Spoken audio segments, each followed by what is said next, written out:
O paradoxo do sucesso. Sucesso, afinal de contas, é sorte, é mérito, é trabalho duro, é Deus. Vamos discutir um pouquinho disso hoje e obviamente que eu vou me embasar em fatos, não vou me embasar em achismos, vou trabalhar com fatos para a gente ter um olho um pouco diferente para os acontecimentos finais da nossa vida. A gente no Brasil está muito acostumado a usar a expressão Deus, porque Deus me deu, porque Deus aquilo. E as pessoas acham meio que quase um crime você usar a expressão sorte, ou quando você fala para alguém que ela teve sorte, a pessoa se sente ofendida. Como assim? E todo o meu trabalho, e tudo que eu fiz para merecer o que... Mas ninguém está dizendo que você não merece, ou ninguém está dizendo ou resumindo o teu sucesso à sorte. Dizer que uma pessoa teve sorte não é dizer que tudo que ela conseguiu foi por causa de sorte.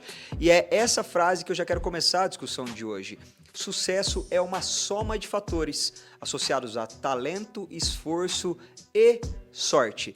Eu estou embasando nesse livro principalmente em um livro chamado O Andar do Bêbado. O Andar do Bêbado. Se você nunca leu esse livro, pelo amor de Deus, lê esse livro. Ele vai mudar completamente a sua concepção sobre como enxergar a realidade, como enxergar a vida e vai te dar uma noção muito bacana e às vezes até confortante sobre alguns acontecimentos que deveriam ter acontecido na sua vida, outros não, onde você chegou, por que chegou e por aí vai. Também o livro Efeito Borboleta é um clássico maravilhoso para você entender um pouco mais sobre a teoria do caos. O filme Corra Lola Corra é muito bom também. E agora, lógico, o Andar do Bêbado. Se a gente parar para analisar, vamos lá, teve um estudo feito nos Estados Unidos na época do Covid, com vários milhares de casais, em que eles perguntavam para os homens quantos por cento que o cara achava que a limpeza da casa era a responsabilidade do cara. Basicamente, quanto que dos serviços domésticos, quanto que você acha que você faz de percentual dentro da sua casa? E mais de 50% dos homens alegaram que ele fazia mais da metade dos serviços domésticos. E, naturalmente, quase que por óbvio, somente 3% das esposas concordaram com a afirmação dos caras. Isso traz uma coisa curiosa pra gente falar, porque geralmente a gente pensa, porque as pessoas querem parecer mais trabalhadoras, as pessoas querem parecer mais proativas, mais desconstruídas, blá blá blá, e a questão na verdade não é essa. Os homens da pesquisa têm a sensação de que eles fazem mais de 50% dos afazeres domésticos, porque a gente tem uma tendência natural a só focar naquilo que a gente olha, a só focar naquilo que a gente faz, no nosso esforço, no nosso trabalho. E a gente tem grandiosas dificuldades de olhar para o trabalho do outro, para o que o outro está fazendo. Então, se eu parar para analisar, por exemplo, eu pergunto pro rapaz, tá, mas meu amigo, o que você faz então dentro da sua casa? Ele vai dizer, cara, eu varro a casa ali 3 vezes por semana. E aí eu pergunto para ele, e a louça? E as janelas? E as paredes? E as roupas? E os panos de chão? Quem faz? E aí provavelmente ele vai travar, não vai saber o que dizer e vai ficar em choque no momento em que ele descobrir que somente 10% ou no máximo 20% da limpeza da casa está no chão que ele varre. E essa ideia é muito interessante para a gente estudar, porque de fato a gente não consegue olhar para o trabalho do outro e consequentemente a gente não consegue encontrar os fatores associados à sorte na nossa vida. Se a gente trabalha muito, se a gente acorda 6, 7 horas da manhã para trabalhar e passa o dia inteiro trabalhando, é natural que a gente enxergue nas nossas conquistas o mérito de acordar cedo e passar o dia inteiro trabalhando. Agora, outros méritos que vou citar agora para te provocar, talvez você não enxergue. O fato, Guilherme, por exemplo, de ter nascido branco num país com uma desigualdade social e racial absurda. O fato de eu ter nascido branco já facilitou a minha vida incontáveis vezes e facilita até hoje. O fato dos meus pais serem saudáveis, minha mãe é formada numa universidade pública, o fato de eu ter nascido com saúde, do meu irmão gêmeo ter nascido com saúde, dos meus pais terem saúde, de a gente não ter nenhuma fatalidade na nossa história da família, ou eu não tenho nenhum irmão deficiente ou nada dessa natureza. Isso são coisas que, se a gente parar para analisar no nosso dia a dia, a gente tem dificuldade de chegar a examinar o nosso sucesso. O fato de eu ter nascido, por exemplo, em uma das cidades com o maior IDH do Brasil. Eu nasci em Maringá. E tem um outro dado muito bizarro para a gente discutir, que é o seguinte: mais da metade da sua renda é resultado do país que você nasceu. Você quer dizer o quê? Que o salário que eu trabalhei tanto, que eu conquistei, 50% das consequências disso é só do país que eu nasci? Sim, exatamente. Se você nasceu num país extremamente pobre da África, por exemplo, onde o PIB per capita anual é de $730, você pode ter méritos e mais méritos, e estudar o quanto você quiser e trabalhar o quanto você quiser. Muito provavelmente você vai chegar pobre no final da vida. Se você nasce nos Estados Unidos, por exemplo, numa cidade como Los Angeles, Nova York, as chances de você crescer e ascender financeiramente são muito maiores, independente de você ter trabalhado muito menos ou estudado muito menos do que o rapaz do país da África. O fato, por exemplo, da minha mãe ter tido um ginecologista competente na hora do nosso parto não tem nada a ver com uma escolha minha, uma decisão minha, um trabalho meu. Tudo isso são coisas que a gente não tem nenhum controle sobre isso. Ou seja, a gente superestima todo o nosso trabalho, todo o nosso esforço, e a gente subestima todo o trabalho das outras pessoas ou o papel do acaso e da sorte nas nossas vidas. Um outro caso muito interessante para a gente estudar são os jogadores da Liga de Hóquei na América do Norte. Se você chegar em qualquer jogador da mais alta cúpula do esporte, do hóquei, e falar assim, cara, a que se deve o teu sucesso? A que se deve você chegar aqui? E aí, consequentemente, obviamente, ele vai te falar, cara, eu trabalhei muito, eu acordei cedo muitas vezes, eu tive meus pais que me apoiaram, eu tive bons treinadores, eu trabalhei muito para chegar onde eu cheguei. E a chance dele falar para você que o fato dele ter nascido em janeiro aumentou em 4 vezes as chances dele ser jogador, provavelmente ele não vai te falar. Mas Gui, que porra que você está me falando? Pois é, meu amigo, 40% dos jogadores da Liga de Hóquei norte-americana nasceram no primeiro trimestre do ano. E apenas 10% dos jogadores nasceram no último trimestre do ano. E aí, que conclusão que é fácil a gente acelerar na linha do tempo? O jogador que nasce em janeiro, o rapazinho que nasce em janeiro, ele se desenvolve mais cedo e mais rápido. E aí, consequentemente, ele se destaca entre os atletas da turma dele. E aí ele tem mais tempo de campo, ele tem mais treinamento, ele tem mais espaço da competição e ele vai se desenvolvendo melhor ano após ano, até, consequentemente, chegar ao mais alto nível. Mas ninguém enxerga isso, porque é um dado pouco falado, é uma coisa que provoca e mexe com o emocional das pessoas, usar a expressão sorte, mas a chance do cara se tornar jogador de hóquei nascendo em janeiro é 4 vezes maior do que se ele tivesse nascido em dezembro. Você quer um outro caso para eu te provocar? Vamos lá. Se a gente pegar os últimos recordes mundiais no atletismo, cara, atletismo é esporte de elite, da elite, da elite. Gente que trabalhou muito, gente que treinou muito, se alimentou bem a vida inteira. Obviamente que eu não vou tirar o mérito de nenhum atleta de elite. O trabalho, ele entregou muito. Mas dos últimos 8 recordes mundiais, 7 recordes mundiais foram batidos com vento de cauda. E aí você me pergunta, o que é vento de cauda?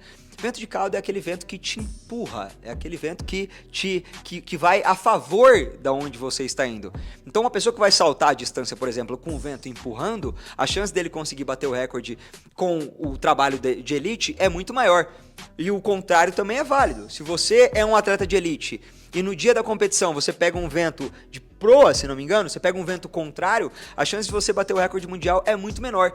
E o número, gente, não mente. É 7-8. Existe, obviamente, o trabalho duro? Existe muito, mas o fator sorte também foi uma consequência muito grande. E um outro negócio muito legal para se citar são a aprovação da NASA.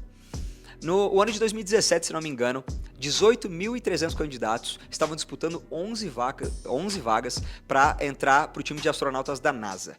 E aí, um cálculo muito interessante feito por um físico muito bom foi o seguinte: vamos estipular que 95% seja puro trabalho duro, seja experiência, seja estudo, seja foda, seja a pessoa por mérito individual dela, e 5% seja o fator sorte, tá? O cara colocou numa pilha de simulados e simulou 1000 vezes. Simulou 1000 vezes as 1000 possibilidades de aprovação que teria. E aí o resultado foi muito interessante.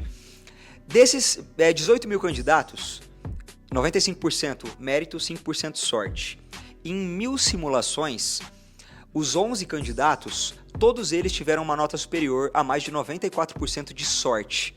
E se você pegar os 95% de mérito e tirar os 5% de sorte desse público, dos 11 aprovados, 9 ou 10 não seriam aprovados. Ou seja, mais uma matemática básica de que o fator sucesso é uma soma de fatores de mérito, trabalho duro, mais o fator sorte, ainda que o fator sorte tenha um peso de 5% diante de uma aprovação tão forte na competição. E agora eu vou provocar vocês. Eu vou explicar mais ou menos como que funciona o comportamento daqueles playboys que batem tanto na tecla da meritocracia, porque a pessoa tem que trabalhar como meu pai trabalhou e por aí vai. Um estudo muito interessante também feito nos Estados Unidos colocou um grupo de 3 pessoas em várias salas assim e de uma maneira completamente aleatória, eles elegeram um líder para cada grupo de 3 pessoas. Um líder de uma maneira completamente ali, escolhe aquele menino ali. E aí esse líder foi avisado que ele era o líder do grupo e durante esse estudo as pessoas chegavam com um prato de comida com 4 biscoitos para cada 3 integrantes. Adivinhem só vocês quem pegou o 4º biscoito.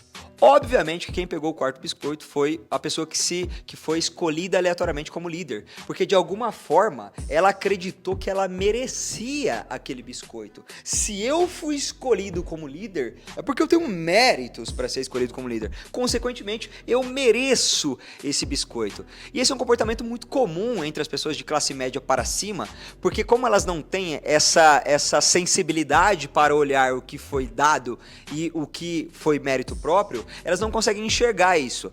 E como geralmente a família delas teve sorte, como a família delas teve, eu diria que até uma justiça, porque no momento em que você trabalha muito e tem um pouquinho de sorte, tem resultado de sucesso, você naturalmente entende que trabalho é igual resultado de sucesso, porque para você é assim. Então é natural que você entenda que se eu trabalhei muito e tive sucesso, logo quem não tem sucesso não trabalhou muito como eu trabalhei. E se a pessoa nasce num berço de ouro, onde ela não enxerga o quanto o outro precisa trabalhar para não ter as conquistas que os pais dela teve, é óbvio que ele vai acreditar que ele é merecedor daquilo. E ele vai bater muito mais na tecla de meritocracia. Então esse estudo com os biscoitos revela muito como o nosso comportamento é moldado por aquilo que a gente acha que merece. E essas pessoas de alguma forma maltratam os garçons, maltratam as outras pessoas, falam que as outras pessoas não têm e não atingiram tal sucesso porque não trabalharam bastante, porque são burras e porque outras coisas. A verdade é que ela teve o fator sorte acompanhada do fator trabalho, ela e a sorte da família dela também. A questão é que o ser humano sempre vai olhar a vida e a realidade do mundo com o olhar da própria realidade. Se comigo foi assim, logo com todo mundo também será. A gente tem essa alimentação egocêntrica da realidade. E para finalizar o vídeo, Gui, você tá dizendo para mim então que boa parte das coisas da nossa vida, dos resultados e consequências da nossa vida, são fatores aleatórios que a gente não tem controle. Então, por que eu vou trabalhar? Então, por que eu vou estudar, já que boa parte ou algumas coisas é sorte mesmo? Você percebe que esse paradoxo ele é muito curioso, porque ele vai contra aquilo que te beneficia. Se a gente parar para analisar, é muito mais inteligente, é muito mais funcional a gente enxergar a realidade e o futuro com o nosso controle, porque isso nos força a trabalhar muito mais, nos força a se expor mais ao caos e aí, consequentemente, os resultados vêm. Porque se você fica parado e não se esforça, aí nada acontece. Se você se esforça, as chances da sorte te abraçar são muito maiores. Então, se você acreditar que você tem controle da sua vida e que a sorte não existe, ela é muito mais funcional para o resultado do teu sucesso. Agora tem uma questão. Se você tem sucesso e sorte e você não enxerga o fator sorte, a chance de você ser um cuzão é muito grande. Qual que é a linha e a zona cinzenta ideal nessa situação? Você trabalhar duro para ter resultados na sua vida, você ter sorte, reconhecer o fator sorte, dizer para as pessoas que nem tudo é culpa delas e trabalhar duro para que elas também tenham tanta sorte quanto você. Então, se você é uma pessoa sortuda e deu certo na vida, você tem uma responsabilidade social com isso. Talvez fazer com que a vida das pessoas também sejam carregadas de sorte como a sua e entregar o seu melhor para as pessoas. Agora, se você deu duro sua vida inteira, trabalhou muito e não chegou aonde tal pessoa chegou, você também precisa entender que nem tudo é culpa sua. Zera um pouco a tua ansiedade, para de se culpar, porque às vezes você deu o seu melhor e às vezes por um acaso não deu certo.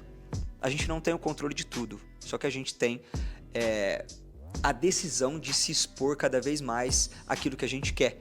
Então, se você quer gravar vídeos para a internet, grave muito. Se você quer ter sucesso vendendo tal coisa, venda tal coisa. O que a gente não pode é negar o fator sorte. Se você quiser chamar de Deus, fique à vontade. Se você quiser me xingar nos comentários, você só vai ser mais um burro, não tem nenhum problema para mim.